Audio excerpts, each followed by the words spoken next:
Hello everyone, welcome back to my YouTube channel. আশা কৰো আপোনালোক সকলোবোৰ ভালে আছে আৰু আজিৰ ইন্টাৰেষ্টিং টপিকটো হৈছে কোৰ্টত গীতাৰ কসম কিয় খোৱা হয়। মই গীতাত হাত থৈ কলো মই যি কম হসা কম হসাত বাহিৰে মিছা নকওঁ আৰু আপোনালোকে জানেনে এনেদৰে কোৰ্টৰুমসমূহত গীতা কোৰান বাইবেল আৰু অন্য গ্ৰন্থসমূহ ৰখা হৈছিল আৰু আই উইটনেছ গৰাকীৰ ধৰ্ম অনুসৰি তেখেতক কসম খাবলৈ দিয়া হৈছিল।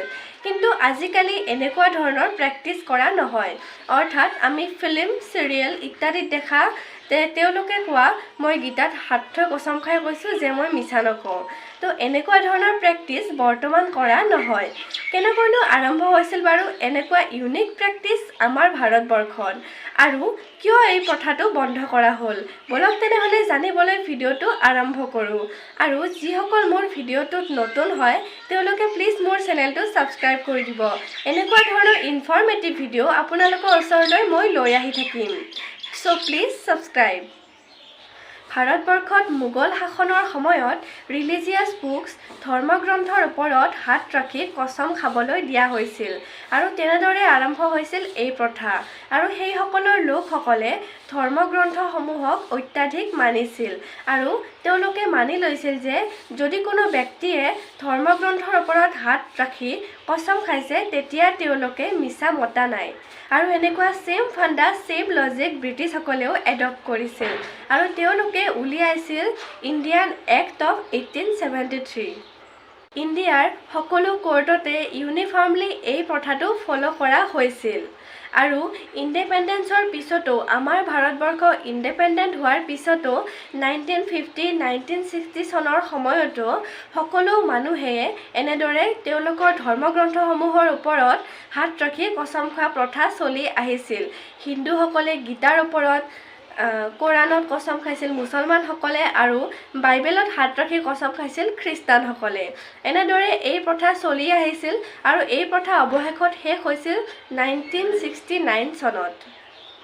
ল' কমিশ্যনে 28 ল' ৰিপৰ্টত 1873ৰ এই ল'টো ৰিৱাৰ্ম কৰাৰ বাবে কিছুমান ছাজেশ্যন দিলে আৰু এই ছাজেশ্যনসমূহক লৈয়ে 1873ৰ পৰা সলনি হৈ আহিল ওথ এক্ট অফ 1969 আৰু যিটো এতিয়ালৈকে ফ'ল' কৰা হয়। অ'কে, কিন্তু এই চেঞ্জটো বাৰু কিয় অনা হৈছিল?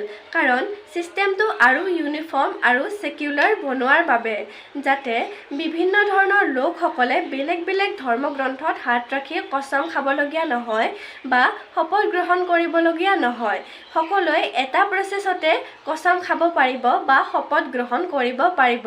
তো এতিয়া আপুনি কি ক'ব? এতিয়া আপুনি ক'ব লাগিব যে মই ঈশ্বৰক সাক্ষী মানি কৈছোঁ যে মই যি ক'ম সঁচা ক'ম আৰু সঁচাত বাহিৰে মিছা নকওঁ। আৰু ইয়াতে এটা কথা মই আপোনালোকক কৈ দিওঁ, যদি 12 বছৰৰ তলৰ বা 12 বছৰৰ কোনো ল'ৰা ছোৱালী কোৰ্টৰুমলৈ আহে তেতিয়া তেওঁলোকে কোনো ধৰণৰ কসম খাব নালাগে। আৰু এতিয়া আপোনালোকে মোক এটা উত্তৰ দিয়কচোন, যদি কোনোবাই মিছাকৈ কসম খায়, যদি কোনোবাই মিছা মাতে তেতিয়া বাৰু তেখেতৰ কি হ'ব?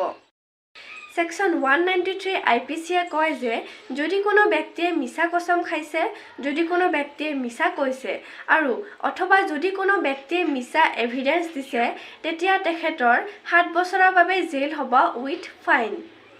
আজিৰ ভিডিঅ'টো ইমানেই আছিল গাইজ, আশা কৰিলোঁ আপোনালোক সকলোৱে ভাল পালে।